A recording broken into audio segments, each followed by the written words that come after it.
Okay, so my brain does not work good.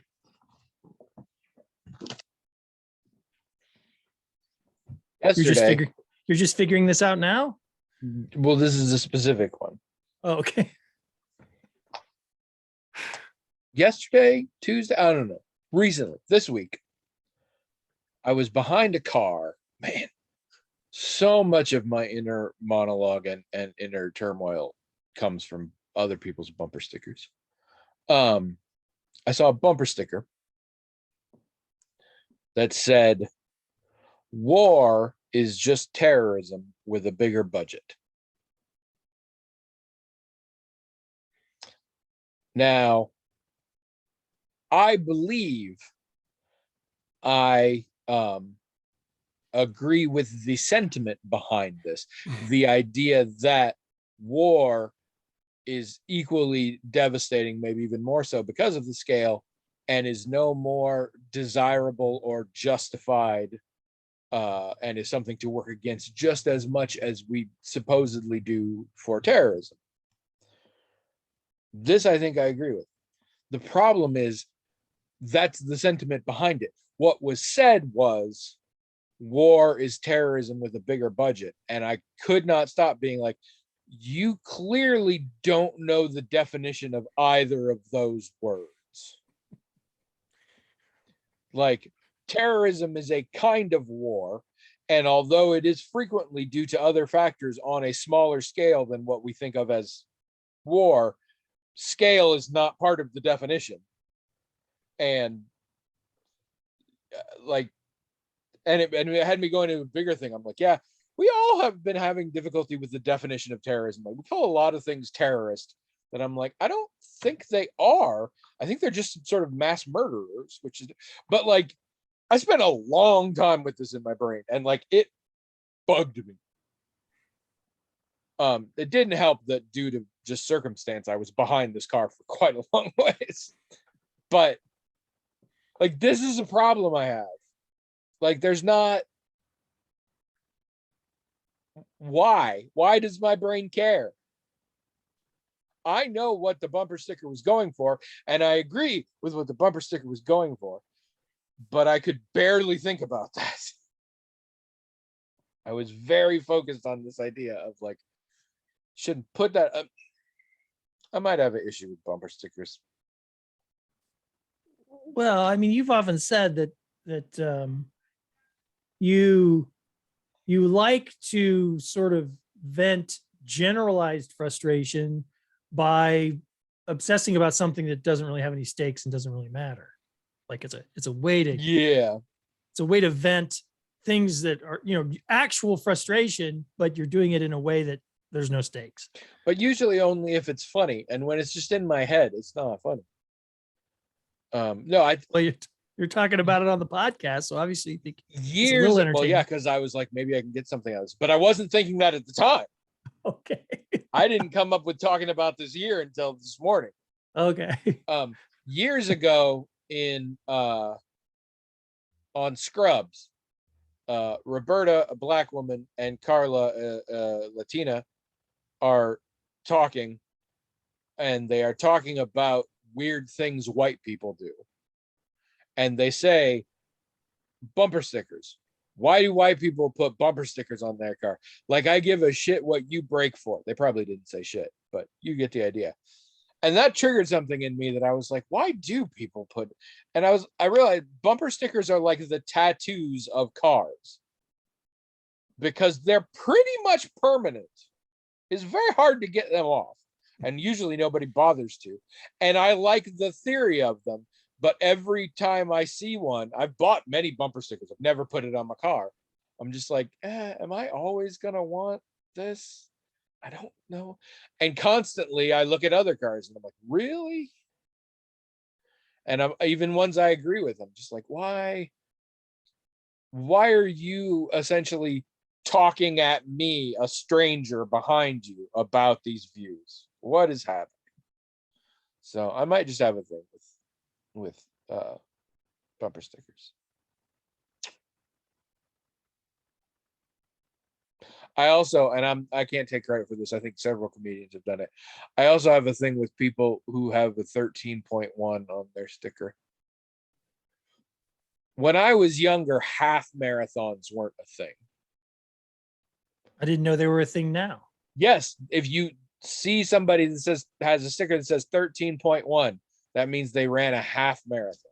And people brag about running a half marathon. And don't get me wrong, I couldn't run one and wouldn't, and nobody should. But if they're a cool thing in and of themselves, they should have their own name rather than being half of another thing.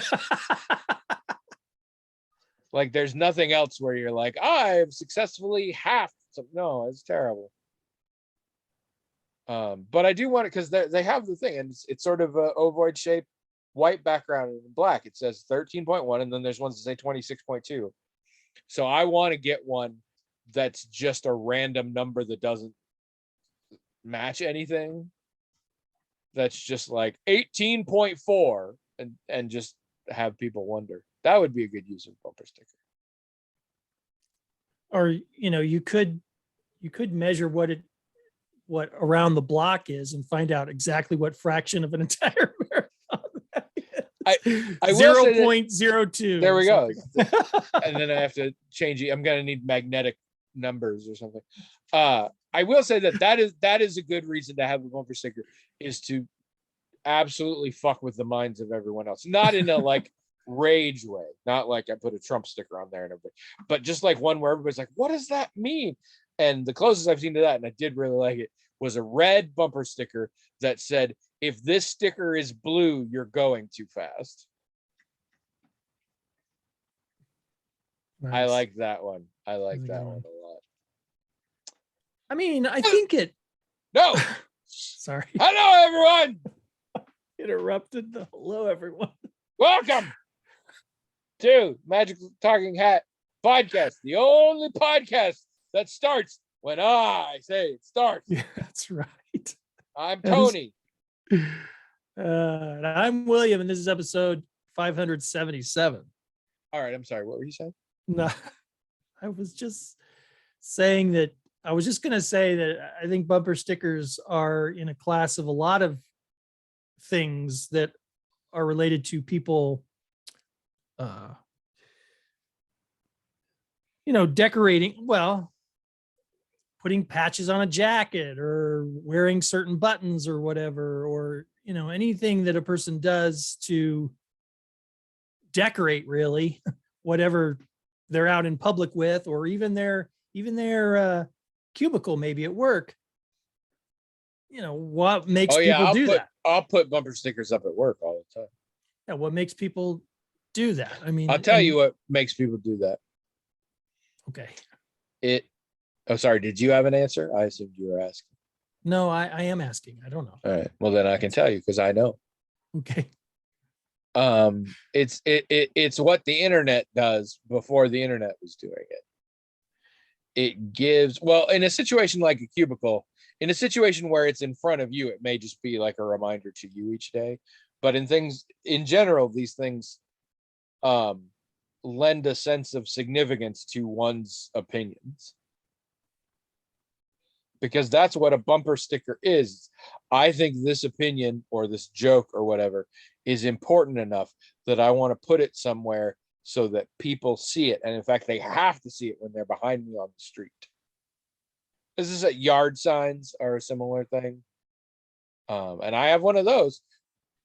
That might be some of it, is the bumper, again, the permanence of the bumper sticker. I have a yard sign. If suddenly I didn't want to say what that yard sign was saying, I could bring it inside real fast. Well, I mean, I realize that bumper stickers are hard to remove, but they're far from like, that's not that difficult. And you can also put another bumper sticker over it. So I'm not sure how permanent. Which some this people, thing- that does crack me up when it's election season and I see somebody with a bumper sticker for one of the candidates, but that it's numbered for the previous one. I'm like, you couldn't even be bothered. It's the same candidate. You couldn't even be bothered. And I do still love that at the vacuum repair place, that dude has a Nixon Agnew bumper sticker put on a cork board there, and it is so old. It's the color that I'm confident it was not originally, and the edges are curling in and they're different colors. Yeah, well, I mean, yeah, I mean, some people just feel like advertising their personal opinions, I guess. I suppose there's an identity aspect, right? People like to Mhm. assert their particular whatever identity aspects of their identity, I guess. Um, I don't know. When I was younger, and I don't know how this happened or if this happens with young people generally, but I kind of got into the notion of wanting to collect various things, and maybe I'd collect a few of something, but then I'd get tired of it and collect something else. Yep. But oftentimes the collection involved things that, well, like pins, because I do have a collection of pins, as you know, and that collection, I don't just collect any pin. I collect pins that speak to me personally. So the collection itself says something about me personally. I never sat down and thought about that. Like, oh, I want to, I want to make some statement with pins. It's just that's just what happened. You buy a pins that you like, and so it ends up But reflecting your personality. deep down, it was aspirational because you hoped someday to wait tables at TGI Fridays. I'm assuming. Right. Put it on my flare. Your Is that what they flair, called it in yeah. your Somewhere, office space? I think in this house, somewhere in a house, maybe my parents, but I think it's in this house, is a small plastic uh container, probably about that tall, that wide. If you're listening on audio, too bad. Um, and it contains all of my collections, All of them. which are uh battle beasts, uh pins, and those little fluff ball things that had big feet, and the bottom would be a sticker, that were really big in the 80s and 90s. You may not remember them, but if you saw them, you'd know. And they'd have googly eyes. And I got a bunch of those because when I was in secondary school, like that was the thing that like teachers would give you and stuff. And so there were lots of different ones. I There collected might be more, Smurfs. but I just kind of put them all in one thing. I collected Smurfs Oh, for a while, and they were in a box. and My old Smurfs are in there. tiny porcelain animals that came in red rose tea. My mother would buy red rose tea, and if you bought a big bag or a big container of tea bags, there was inside a collectible porcelain animal figure. Hmm. I do not know why, except I do know why, because in our case, I was just super psyched to get them all the time, and I had my little collection. They're pretty cool little figures, and presumably my mother would never have been able to switch brands because I would not have allowed it. There was a greeting card store in Knoxville that sold those little vinyl Smurf figurines. And Yeah, I would yeah, go yeah. in I there have and a look at 'em. couple of those. Whenever I had money, I'd buy them. I got as hand-me-downs. I didn't ever want them or collect them, but I ended up with them. Yeah, Um, pins I started collecting because I noticed men would wear like American flags and stuff in their lapel or whatever. And I thought, oh, that's cool. I'd like to have a pin, but I wanted to have like an A&W root bear and things like that. That maybe people wouldn't notice, only some people would notice this little pin. So that's why I started collecting them. And now I've got just lots of these pins that I'll probably never wear in a suit, but I bet I will when I go to Phoenix. I'll have blazers that I'm going to be wearing. So maybe and just coated in yeah, pins. I should just cover it. I've told No, you, I'll just wear uh, one little one right there. our Bozo the Clown regionally was a gentleman by the name of Ramblin' Rod. I think you And have he said wasn't as a clown, he was just a dude. But he had this very big, I think based on the glimpses you could see, it was a brown polyester blazer. And it was coated in pins because kids would give them to him and things. And so it was just all pins all over. And that was very wacky fun for the time. that'd be heavy, I think. I would imagine. Our guy was a ventriloquist named Dwayne Ellett. He had a little dog that he did a ventriloquist act with. Floppy. You probably heard of Floppy because if you've talked to people who are from central Iowa, besides myself, they might have mentioned him. Did I ever mention Floppy to you? Dwayne I'm Ellett and vaguely, Floppy? you probably have. I'm vaguely insulted that you think I've ever talked to other people from Central Iowa. Okay, fine. I mean, come on. All right then. I have my pride. If you're just joining us, I want to say this isn't what the show's like, but this is what the show's like. We have a hat. It's magical in that it has its own email address, the magical talking hat at gmail.com. People, at this point, basically two people are keeping us alive by writing into that email address with emails about whatever they want to say, questions they want to ask, things they want to discuss, deep, dark secrets they want to tell, treasure maps they want to allude to, but then not share with us because they're greedy. Whatever, not a lot of slurs. We appreciate that, but whatever they want, basically. The hat magically on its own forwards the emails. It's magic, and to us, and then we read them and talk about them. Sometimes this is a show. Yep. How's your week been? Did you have any good pancakes? Yeah. You had some bad potato pancakes. No, they were good. You let one go away. I know I let some of the pancakes too because they're filling. They're so rich. Yes, but you let a whole pristine potato pancake go away. You could have had them pack that up. Oh, I guess I could have. Why didn't I do that? Because you hated them. No, I didn't hate them. I actually liked them. I should have done that. Why didn't I do that? They looked like heavily battered crab cakes.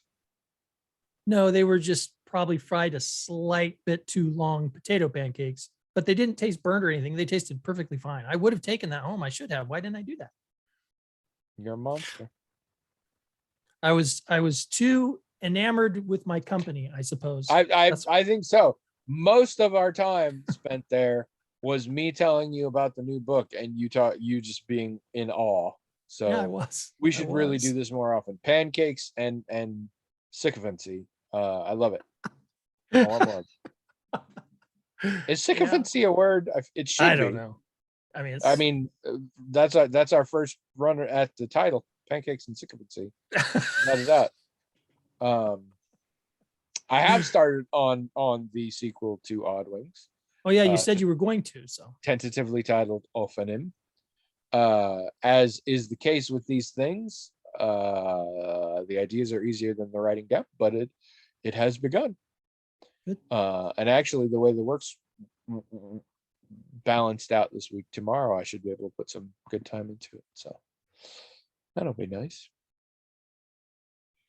Yeah, and we had good talks. Again, if people want to donate like $1,000, you can get Behind the Pancakes, our sponsorship only podcast that we will record for all the deep dirty stuff. William's into some weird shit, and you should check it out. Normally I would just tell it all on here, but I want to monetize this. I want to monetize William's disconcerting proclivities, and you can help me with the money, so do it. People would be very disappointed to hear our conversation after you said that. Freaky as hell. Look, you have to sign a waiver that if you listen to it and you shit yourself, you can't sue us. It's intense. Yeah, that's me. All right. Also, he does a lot more voices when we're not on the podcast. His regular voice doesn't even sound like this. It's a much, much higher thing. Y'all remember Tiny Tim, the singer with the ukulele? It's in that general area, but a little more. How do I put? William has that thing. Usually, it's a special effect where like when somebody's possessed by a demon or whatever, and you hear like multiple voices. That's just how William's voice sounds. Yep. No special effects required. No, but he works really hard to. If you go back and listen to the early episodes, he hasn't quite got it down yet. You can hear some of the original, so go check that out. It's pretty cool. Maybe I am possessed. Who knows? I mean, That's it would what I- explain so Like, much. yeah, it would. So, how was your week other than that, which was clearly the best part? It's fine. I was gonna do some writing this week myself, and I didn't really. I mean, some like not so much writing, but I was gonna do some. Mopping? No, I've got some stories that I want to work on, but I can't start writing. I kind of have to do like world building type of stuff. I mean, I hate to call it that. That makes it sound more sophisticated than it really is. But I was going to do stuff like that, and I never really got around to it. But I just did some, various research type of things that interested me and I thought would be fun. I'm trying to just do things that I want to do for a while, because during that 10-week period where I have to do a whole bunch of stuff I don't particularly want to do, it's kind of nice to have had a break where I'm just, focusing on something other than having to meet deadlines and having to, read 300 pages in one go and things like that. And your vacation's over after this week, right? Well, the thing is, the class opens up over the weekend. I could wait. The classes don't technically start till Monday, but since the classes open up on the weekend, I could start early, and I probably will, just because being a little ahead of the game always helps me feel better.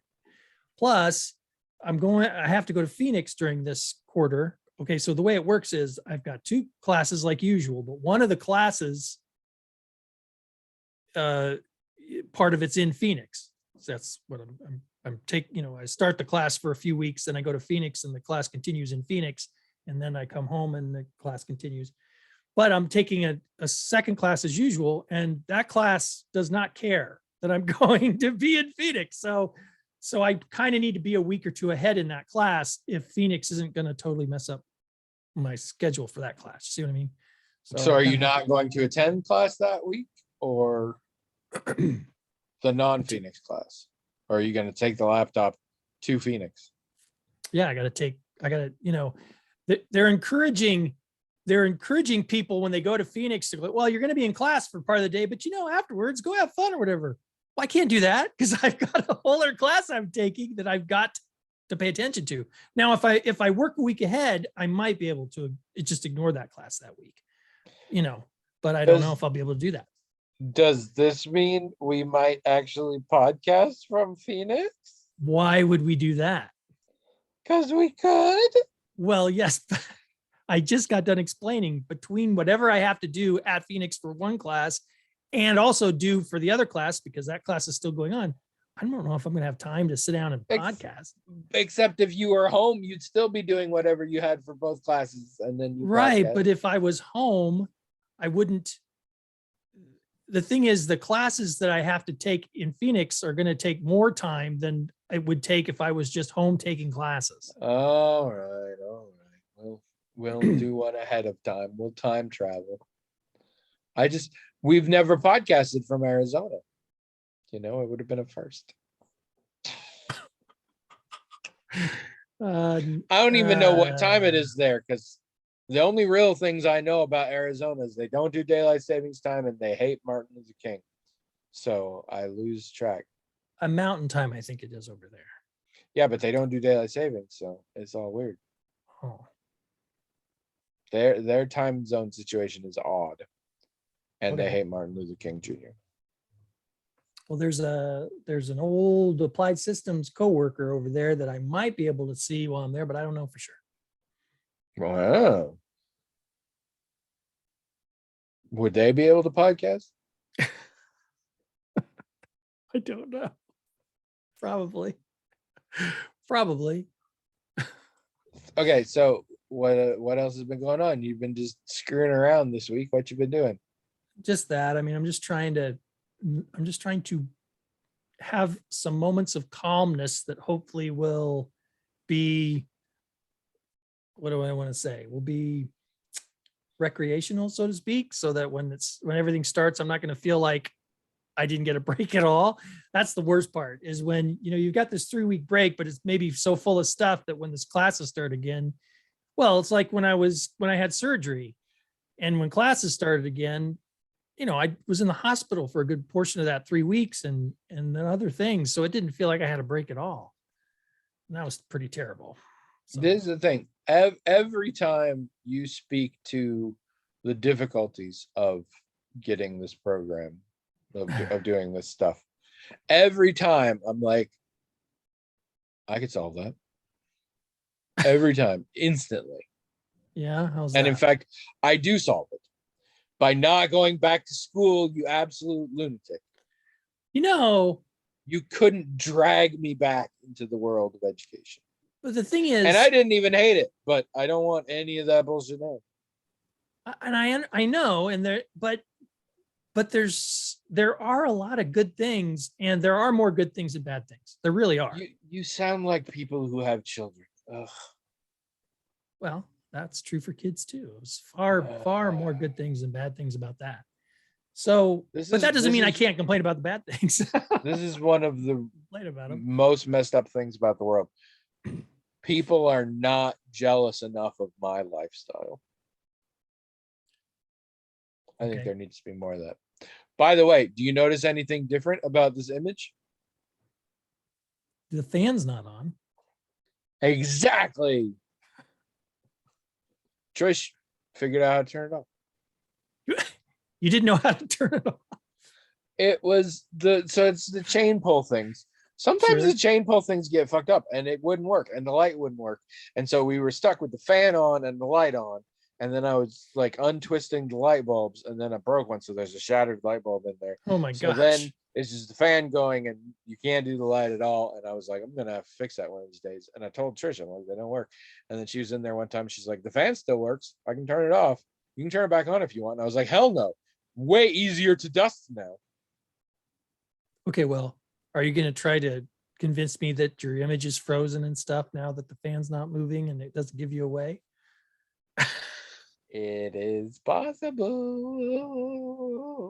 Then watch the cat jump up and ruin it for you. Okay. I guess we'll see. Trish walks by something. Yeah. How was your week? Pretty good. I hear you went and had productive. pancakes with a really interesting person. Yes, I've had pancakes twice this week. Yourself, I mean. Oh. Oh, okay. I have jumped into the modern world. What's that? It is what the kids are calling a Bluetooth speaker. Oh. So all day when I'm doing chores and things, I'm listening to music, I'm listening to my podcasts, etc., and I'm doing it via headphones. And that is not always comfortable. That is not always functional if I have to like bend over a lot and stuff. The headphones all go weird and stuff. And it gets warm. Also, if Trish is in the house or comes home or whatever, it can scare the shit out of me because I don't hear because I have the headphones on. And I used to put stuff on the TV and then I could sort of listen to music. But then I decided to get one of these and it was remarkably cheap. And now I can just listen to stuff all day and I don't have to have the crap on my head. It's great. I just tried it out today. So, and it's water resistant, so I can party in the rain. No, I've been watching a lot of movies actually. I finally have gotten back into the groove at night of watching movies. All terrible, in case you're wondering. I wasn't. Last night we watched a Shudder original called Night's End, about a guy who's kind of shut in his apartment and it might be haunted and weird things happen. And it stars nobody you've ever heard of and also Michael Shannon in a small part. So that was strange. It reminded me a lot of a different Shudder original film called Lucky that I discussed a while back, in that it's fine. It's not, I don't know that I'd recommend it, but I watched it and I was like, the people who made this movie are someday going to make really good movies. They're not doing it now, but it just has that vibe of like, it was a decent budget, decent production, even decent sort of acting or everything, but like the writer, the director, the most of the people involved, it was just slightly more than they were able to handle. Also, it had no point, which is a problem with a horror movie. Your horror movie doesn't have to have a point, although almost always it should. But if it doesn't, you have to cover that with being interesting, with Right. being really scary or really gory or really actiony or whatever. And this one is a lot of quiet and a lot of just conversations and things like that. And at the end, I was like, oh crap, there was no point to any of this. Like there was no message in this. There was nothing. That was ridiculous. So Action movies are the same. An action movie doesn't have to have any particular point, but it better Yes. deliver in every other way. But I or would else. say that's not a good gamble with a horror movie in general. Even if you got a bunch of other stuff, you still kind of have a point, but you can get away with it. Just yeah. But I saw a couple other real low budget, oldie timey shit things. Only time. One being That's good. what I believe Shudder referred to as regional horror, the Malatesta's Carnival of Blood. It was clearly made over a weekend at an amusement park that somebody let them use in the mid 70s. It was really pointless and like really poorly put together to the degree that not only were there situations where like we cut to a new scene and everybody's in a different place and I don't know why. Like we cut to one where suddenly we were on a roller coaster and I'm like, how did you get here? You were imprisoned. Nobody talked about going on a roller coaster. There was no plot reason to go on a roller coaster. Now you're on a roller coaster. But it got worse. There are scenes where I saw people die. And then later those same people were like doing stuff and nobody and like major characters. But here's the real weird thing. I was looking it up because it also had Hervé Villechaize in it, which was surprising and strange. I looked into it.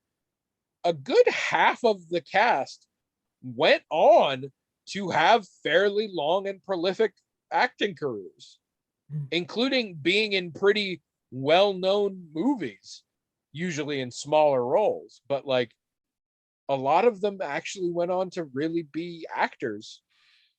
And everybody that didn't was in this movie and nothing else ever. So that was a little weird, but that's. You're making me think of back when I was getting to know Iowa filmmakers in the late 2000 whatever. It came to my attention, my realization that a lot of the Iowa filmmakers were interested in horror. Like that was the thing they wanted to do. That's the thing they did do. And it made me think that in the group of people that consists of film fans who think to themselves, I could do that. Horror fans are disproportionately represented. Yes. The horror genre as a whole is weird like that. It is well, first of all, if you want to get cool about it, it is a genre that lets you explore themes and ideas and motifs and visuals much more than a lot of other genres.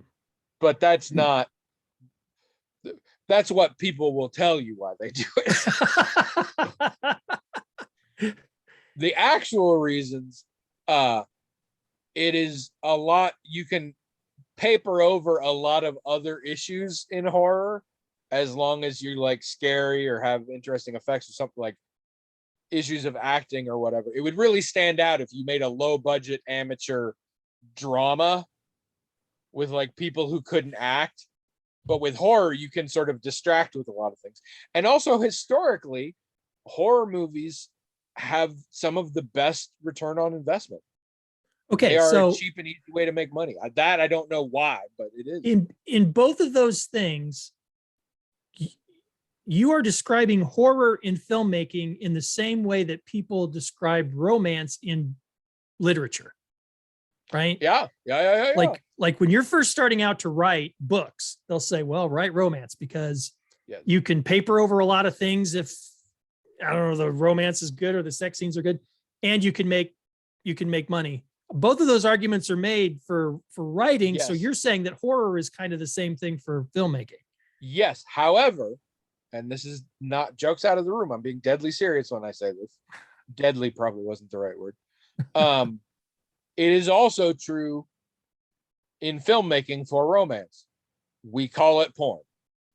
Well, okay. No, but it's the same thing. No, yeah. Very little money, and you're guaranteed people are going to buy it up. It And doesn't have romance to be is good exactly or at anything. all. Yeah. Like, does it have sex that I want? Yes. All right, then I will buy it. And romance is essentially the version of that. But yeah, there's a similar kind of vibe. But yeah, and weirdly, the last part of that quadrant doesn't work though. Horror books are not particularly easy, in my opinion. Yeah. And not guaranteed to get a lot of return on investment. And I don't know what that's about. I guess everybody's just scared off by Stephen King and Dean Koontz. But I want to talk about the other movie because it pissed me off real bad. Okay. This is a Mario Bava film from 1971 called Bay of Blood. It has the distinction of being one of several films that some people consider to be the first ever slasher. Now, there are several films that various people consider to be the first ever slasher. Halloween, Black Christmas, etc. This one, of the films I know in that category, this one is the oldest. So if you consider this a slasher, it does win. It's sort of a giallo. I don't know if you're familiar with the term giallo. It's the real simple version is it's an Italian genre of crime film, of sort of noir criminal films. And there's a lot of overlap with horror, but there's never anything like supernatural in the giallo. And it's very popular. And I couldn't tell you the difference between a giallo versus just a crime film, but there probably is one. And it's technically one of those, but it is a slasher in that people are getting murdered one by one, and the mystery is who's doing it, and all that stuff. So it might count. But it's not a good movie at all. Terrible. But standard terrible for Italian 70s film of this nature. The Countess is murdered. And we see who does it right off the bat. But then the dude who did it is murdered, and we don't see who did that. And then we pull back because the Countess owned this entire bay. And now the issue is who murdered her and who's going to inherit. And there's a lot of mystery about that because we have people visiting who seem to have ulterior motives, and people who wanted to come in and buy it for development reasons, but the Countess wouldn't sell to them. But now maybe whoever inherits it will sell, and all this stuff. And then we find a secret illegitimate children and shit like this. And so lots of and also just random people who don't have any case in it. And one thing, I think, just because we wanted to kill time and steam it up a little bit, we had 4 very groovy young people out to just have fun and joyride and stuff, and they fool around, and you get a couple of sex scenes in there, and then they just sort of get murdered for seemingly no reason. But anyway, so it goes on like this, as one would, like, it was bad, but bad in a way I totally understand, until we get down to literally only 2 people still alive. It's husband and wife. The wife is the heir to the Countess's husband, but she wasn't the Countess.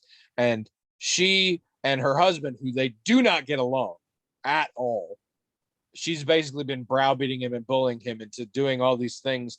And then for terrible, in some cases, stupid reason, they have to kill off people so they can't tell what they know. And basically everybody ends up dying except these 2.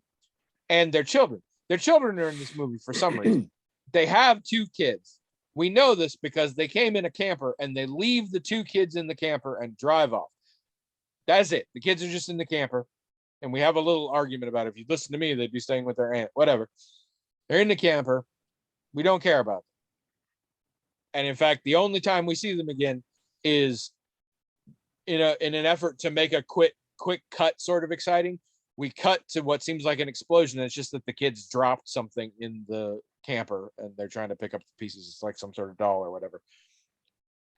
Does not matter. Does not matter. And we finish, and then the two people, and now they're getting along because the husband was man enough to murder things. And now they're like, oh, this could work out. This would be great. You know, maybe we're rekindling our marriage. And also we've murdered all these people, so we should leave for a while. But when we come back, we'll be rich. Great, right? Yeah, awesome. And then into frame comes a double-barreled shotgun. And you hear a small child say, Mommy, Daddy, and they look at the camera and are shot to death. And then you cut to the boy and girl child, who I'm going to say is about 7. And the boy is holding the shotgun. And the boy turns to the sister and says, they sure are good at playing dead, aren't they? And she says, yeah, let's go play in the bay. And then some very happy music starts, and we get over the end credits, seeing the kids just happily hiking to the bay and having fun and being like kids. Why? Why did that happen? Why was that the end? I don't know. Do we have to create a new screenwriting thing called Chekhov's Children? Maybe it's an Italian thing. That's racist. But like, here's the thing. It's an incredibly forgettable movie that I can't forget, because I'm just like, why was that the end? Why was it like that? Why did these children have a shotgun? Why did they shoot their parents? Why do they know how to shoot a shotgun and don't understand death? Why? Because they're neglected children. No, they don't. They're neglected by these people who are practically strangers to them. They probably get into all kinds of trouble when their parents aren't around, including finding the shotgun, learning how to shoot it and destroy things. I don't know. This is what happens to neglectful parents. You know, this almost might work in my head. You might have solved it for me with this idea of it's a morality tale about parenting. It is kind of, yeah. Yep. And one thing I was very pleased about this movie. There were 2 characters, one named Frank, who was the real estate guy who was trying to get people to sign over, and another guy named Ventura. That was his last name. They called him by his last name, who owned a cabin on the bay and who apparently had orgies there. They referenced it. There were no orgies. And after quite a while, I eventually figured out they were the same guy. But because some people called him by his last name and some people called him by his first name, I didn't realize. And I absolutely love it when I cannot tell white guys apart in movies. Because I always feel awful when I can't tell women or people of color apart in movies. And I feel like it is my own internalized racism and or sexism. And when I can't tell white guys, I'm like, nope, see, I'm just dumb. It's fine. So I was very happy when I was like, oh, those are the same guy. I had no idea. I thought they were 2 different dudes. I recently realized I have long been mixing up Michael Shannon, Michael C. Hall, and Anthony Michael Hall, which is rough because they occupy very different spaces within acting. But if you put them side by side, you got to remember Anthony Michael Hall today, not Anthony Michael Hall in his prime when he was the skinny kid in all the 80s sex comedies.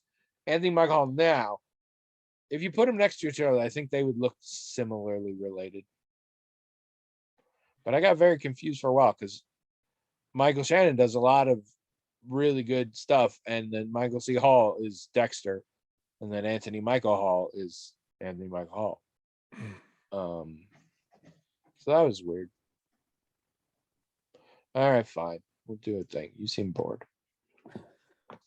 Bored. Mm, I don't really have anything to say about what you're talking about. mm.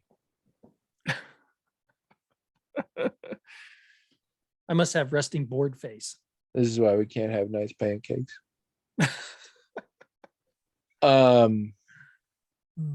This is from Jazz. Hmm. Oh,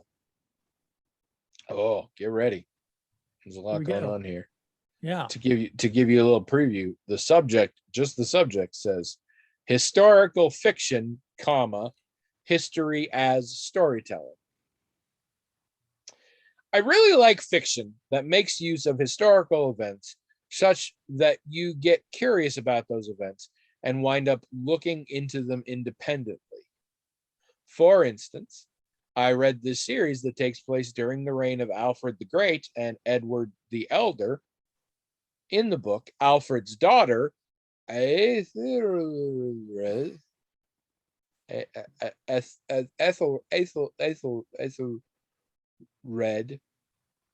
Alfred's daughter, Bonnie, becomes the sovereign of Mercia after the death of her husband. And I was curious how that came to be, parentheses, a female sovereign, and whether the political machinations, I love that word, necessary to bring it about were similar in real life to the book, parentheses, they were. Conversely, I like history that's presented as a story. I'm reading this book now called The Jewel House, which has 6 different stories about scientific inquiry during the Renaissance and the way in which various elements of the society were involved. Parentheses, from glassmakers to midwives to merchants, a kind of ethnographic approach. Do you have any favorite texts that fall into either category that you'd recommend? Doesn't necessarily have to be a book, could also be a movie. Jazz. Well, there's a TV series called The Last Kingdom, and the final series, the final season covered this very area of history that she's talking about, where Ethelred was Queen of Mercia for a while. Bonnie and all that. Yeah. Yeah. Mercia is a real place. Yeah. I only know it from somebody did a variant of the werewolf game that they packaged. It was called Wolves of Mercia, or as we like to call it, Wolves of Merca. I didn't know it was a real place. Well, so that show, which was several seasons, and Vikings, which was several seasons, some people watch them kind of as companions to one another. Vikings takes place a little earlier, but it's Vikings is kind of from the Danes and Norwegian standpoint of that time period, and then Last Kingdom is set a little later, but it's also more from the Saxon perspective of it. And both shows take a lot of historical liberties. So I don't know if it's something most historical fiction people would like, although it does what Jazz is talking about. While you're watching it, you start to become interested on, well, what aspects are true and what aren't, and so you go and look it up and you learn some new things. And I do enjoy that. I don't read any historical fiction really, except when I was reading Nathaniel Hawthorne, he often had short stories that were set in an historical context. And sometimes I could look things up and get an understanding of what he was, talking about and what the setting really was and who the people were he was talking about. So that was often fun. I liked that. Movies, seems like I've seen a lot of historical fiction movies too, but it seems like the movies I've seen have a lot more license in them. and they barely qualify because of that. But yeah, I like watching historical fiction, like television shows and stuff, and then looking things up. I do like that. So What does about you? Addie, apparently. What about you? I find this very challenging. I am incredibly conflicted about this. On the one hand, I very much loathe fiction that purports to be based on true things and takes liberties. Because to me it is super, like, people, this comes up less in historical fiction and more in biopics. Because then people get the impression they're supposed to get from the film about the person, and then they're like, actually that's not what they were, that's not who they were. And of course the one that has been really frustrating me, and I kind of went off on my sister about this the other day, was fucking Bohemian Rhapsody. I saw Bohemian Rhapsody. I loved Bohemian Rhapsody. I felt like I had gained a new understanding on Freddie Mercury and Queen, and had learned a lot. And this film was given the seal of approval by the surviving members of Queen and everything. Pretty much every single plot point in that film did not happen. and I felt so duped and so angry. And you can get this in a lot of historical fiction where they present things in a certain light, and it's like, that's not even remotely how that was. And I mean, to the same degree that you can get that in history, in interpretations of history, but in an academic context, the onus is on you to, vet your sources and consider the information. When it's something for entertainment, it's just talking people into it. And I hate that people get these sort of bastardized forms. And anytime nowadays I see something based on a true story, I'm out by definition. If they say inspired by a true story, I'm like, okay, we all agree we're making shit up, and that's okay. But so yeah, I hate it. On the other hand, for example, Marvelous Mrs. Maisel has a reoccurring character of Lenny Bruce, the famous controversial comedian. And not only do I find him amazing as a character, it has caused me to look into him more and to realize that I was lumping him in with a group of other historical comedians to which he did not really fit. And that I actually think he's kind of fascinating.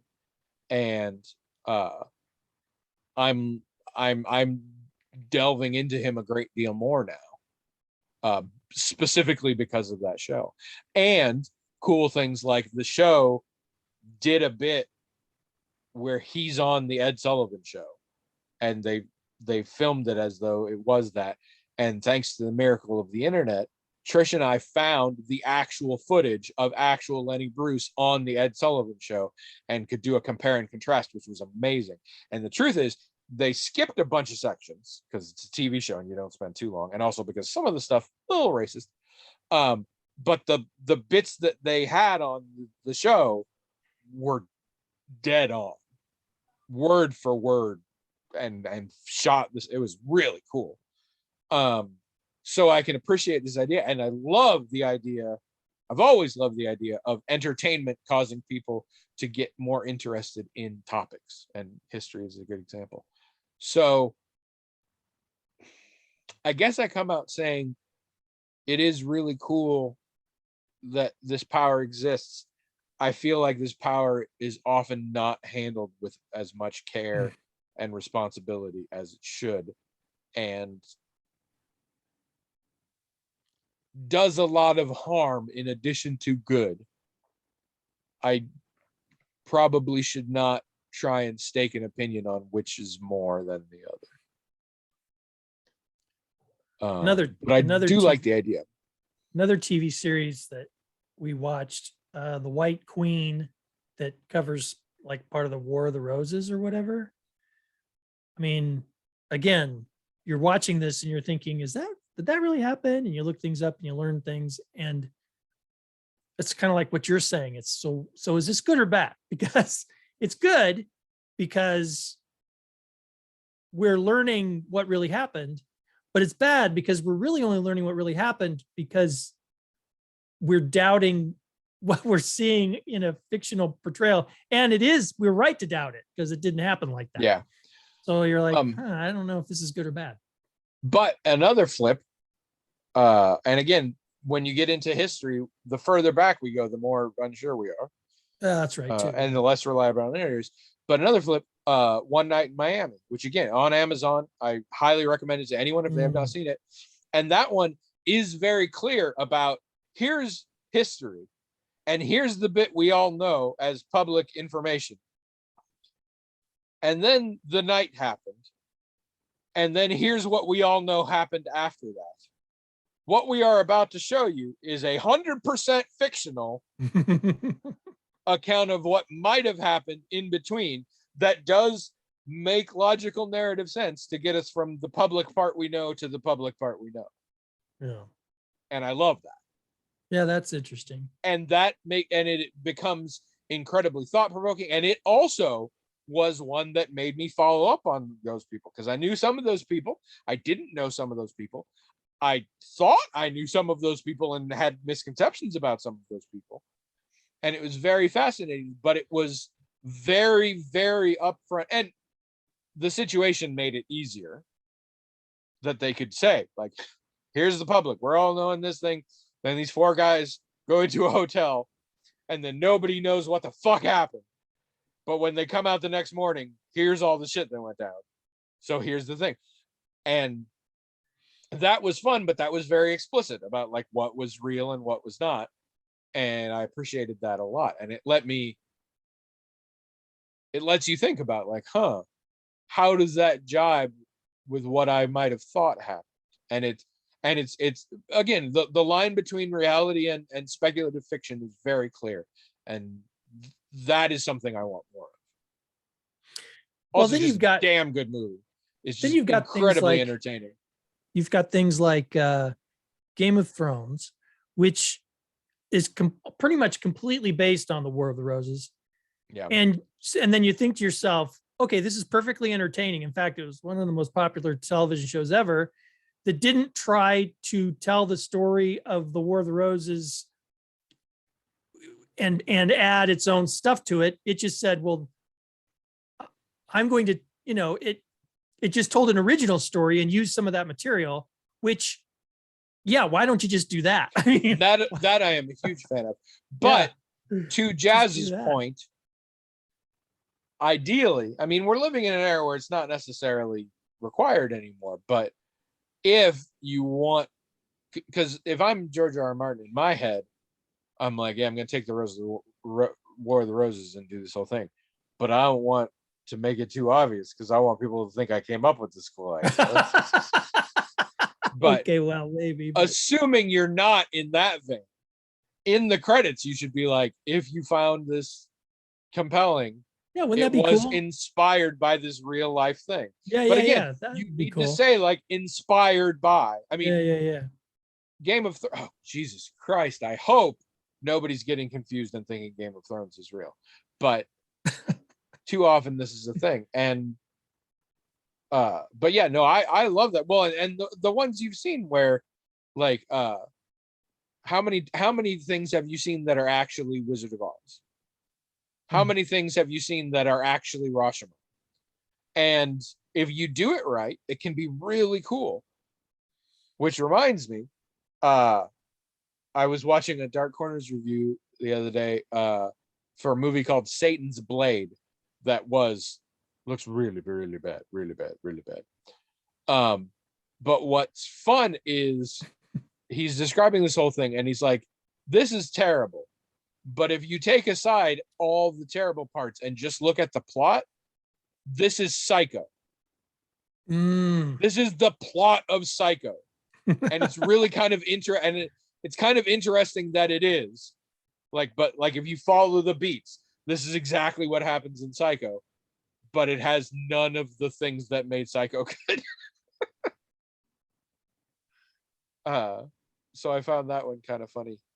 And I do kind of enjoy that every once in a while. I'm like, oh, I love that moment when you're watching a wholly fictional thing and you're like, oh, they're just retelling blah blah blah. You know how like almost every romance now is apparently Romeo and Juliet. It's fucking everywhere. I think the first time I was aware of fictionalized things based on real life where you're watching it and you have to stop and go, oh, wait a minute. Are they saying this really happened? And do I need to, do I need to be critical, think critically about this? Was Backstairs at the White House. I don't know if you've even ever heard of that. There was a book called No. Backstairs at the White House. And it was, I'm pretty sure it was historical fiction. Maybe it wasn't. I don't know. But there was a mini series, I think in, I want to say like late 70s, 1979. And my mom had the book. And that's the first time I remember kind of realizing that people could make fiction based on something that really happened. And also, while they're doing that, put stuff in there that they don't know if it really happened or definitely didn't really happen. That's the first time I remember kind of wondering how that worked. And I wasn't sure if mom, I don't know, mom really liked it. We watched the miniseries and she read the book, and it was kind of a big deal in the house for a while. But I don't remember sitting down having a conversation with her about, well, mom, how do you know?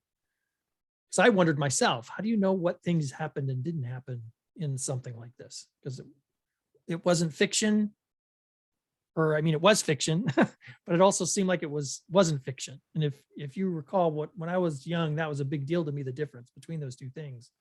And if it was fiction, I didn't care, so I didn't quite know how to feel about it. Backstairs at the Yeah. White House. You ever hear? You've never heard of that? I feel like you made it up. No, didn't make it up. No, I haven't. I also, Jaz as we knows all what it know, is on that. I have an issue with uh fictionalized stories of people who are still alive. I always think that's weird because if you don't have their involvement, it feels really ghoulish. And if you do have their involvement, I don't trust their bias. But when it comes to this kind of stuff, when it comes to history, existing stories, stuff, why are you doing it? If you are doing it because you have a fresh take on this story that's different somehow, okay. If you are doing it because you think this piece of history is important and needs to be told, okay, but make sure you're telling the history and not just what you think is a good story. And the third one, which I think is the most common, is, hey, there's already a cool story here. Half my work is done for me. In which case, fuck off, make a new story. Not going to be the title of this episode. Probably should be.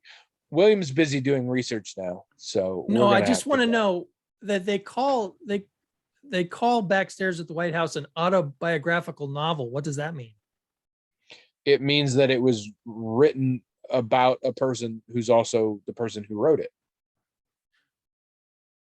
Okay, but is there a difference between an autobiography and an autobiographical novel? I think does novel mean there's fictional aspects to it? Or? I think it might be based on a true story kind of thing. Yeah. I don't know for sure. That's weird. I would be more concerned about that, but again, I think you made it up and you're just pretending to look at a screen. No, I didn't. So I had to. You're making me doubt myself, so I had to look it up to make sure I wasn't. I mean, 1979. I don't. I was 10 years old, but no, I remember exactly. Julie Noki just put out a video about the Mandela effect, and she's talking to herself, and she comes in and she's like, "Have you heard about the Mandela effect?" And they start talking about things like Luke, I Am Your Father, and Bernstein versus Berenstain Bears and all this stuff. And then one of them's like, yeah, and what about that one European country? I never remember the name right. She's like, which one? She's like, I only can remember the wrong name. And finally said, well, what's the wrong name? Cold Fishy Land. Like, what? It's like, yeah, it's Sweden.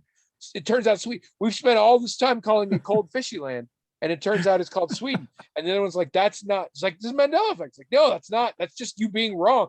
And she like calls somebody up, and it turns out like everybody else has been doing this and calling it Cold Fishy Land the whole time, except the one woman. And she's like, what? That's good. I like that. That's good. And she's like, you want some cold fishy treats? It's like, those are Swedish berries. She looks just like, they are. I know the title. I don't know why. I've always called them cold fishy candy. I don't know what's happening. That reminds me. Did you know that Will Smith I think he did it with National Geographic, made a documentary special called Welcome to Earth? I did. And I loved that.